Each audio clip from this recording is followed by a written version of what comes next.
To me, drums are really one of the aspects which you can put so much character into. And you know, if you listen to a lot of different producers, you can pretty much tell them apart by listening to their drum sounds. Sometimes that's for a reason that I don't like, which is that they might use the same kind of set of drum samples on everything, and you kind of hear the same sound on every record. Perhaps not what I mean though, but what I'm getting at really is that there's often like a certain character to the way the drums are presented within rock and metal that can be very distinctive, in particular to a producer.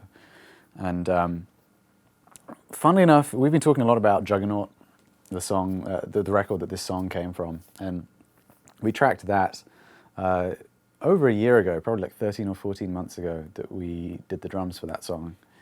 And in that time, I really learned a huge amount, as in since we finished Juggernaut, I've really learned a huge amount by continuing to work with Matt and by working a lot with clients and really just going headfirst into developing techniques and skills as far as recording and tuning drums. And what we have now is kind of the fruits of that labor. And to me, even as quickly as we put it together yesterday, these drums are kind of what I was always hoping the drum sound on Juggernaut would have been.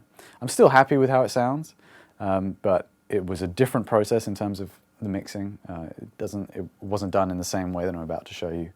And there was a lot more trial and error, a lot more heartache, a lot more kind of taking mixes away from the studio and then sitting on it for several days and then being really unhappy, or making one member of the band happy and then someone else brings in like a fresh, good criticism which needs to be fixed. And that whole process really led me to develop a system for, the system for recording drums, but especially for mixing drums. And that's not to say that it churns out exactly the same drum sounds every time, but it's a system that allows me to get close to sounds that I like. And it is derived from trial and error, and then kind of turned into a more formal technique. So I think maybe what I'll do first is just revisit the sound of the drums, and I'm going to solo them just so you can hear. Again, there's no samples used on these drums. This is just exactly what we recorded yesterday. I'm perhaps leaning a little bit more heavily on the artificial reverb than I normally do, just because the room sounds great, but it wasn't like a really long reverb tail. But apart from that, this is very much kind of how I would mix any drums that get sent to me, well, at least using these core techniques. So we'll just take a little listen, and I guess I'll start somewhere back here.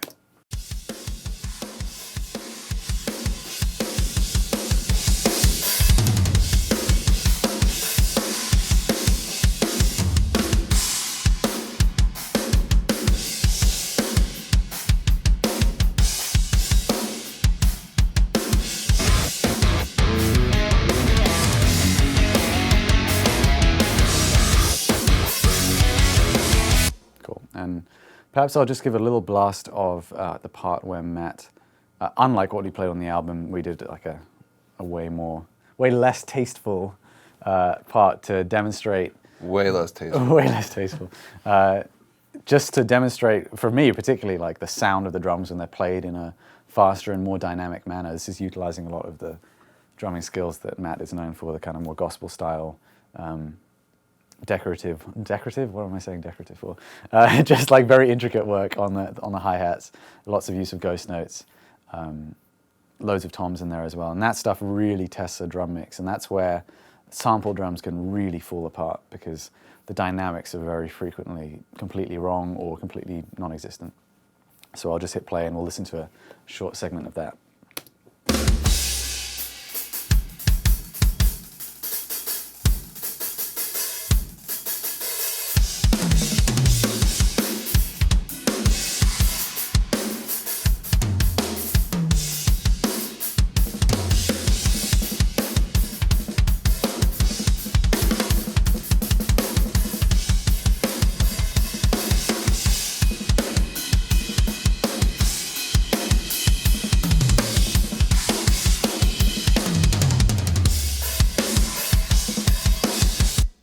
Cool.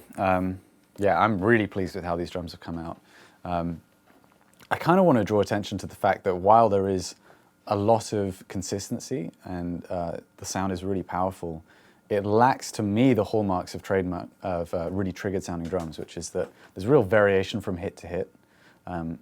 Even though I've taken steps, and I'll show you how, to even out the consistency of the bass drum playing, even though, in fact, you can see it's really consistent just by looking at the waveforms. You can still hear the change in tone of the drum as you're getting like a lighter hit, especially on the doubles that Matt's executing with 1 foot, where typically one hit is always going to be a little bit softer than the other. And that's actually kind of part of the sound of the double. And if I were just to straight up trigger that, it would kind of lose that feel. It wouldn't sound as flowing. And secondly, the ghost notes are really articulate. They don't just sound like super triggered snares, much quieter. Like, they have a real dynamic character to them. You can also see visually the dynamics within the toms. You know, you've got some really hard hits in here. You've got some much softer hits over here, and I feel like that's really coming across in the playing. So with that kind of just general overview, let's maybe get stuck into the kick drum sound. That's kind of where I start normally, but I will say that the snare is really the fun bit for me. The snare is always the kind of focus of the drum sound, and getting the snare right is something that's taken me a really long time. But we'll start with the kick. So what I'll do, we're going to always monitor through the top-down mixing chain that we discussed in the first segment. Well, I guess the 5th segment.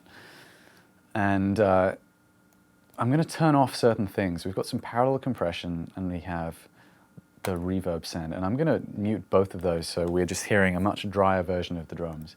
I also have a couple of plugins which I'll explain on the drum bus. I'm going to bypass those for now.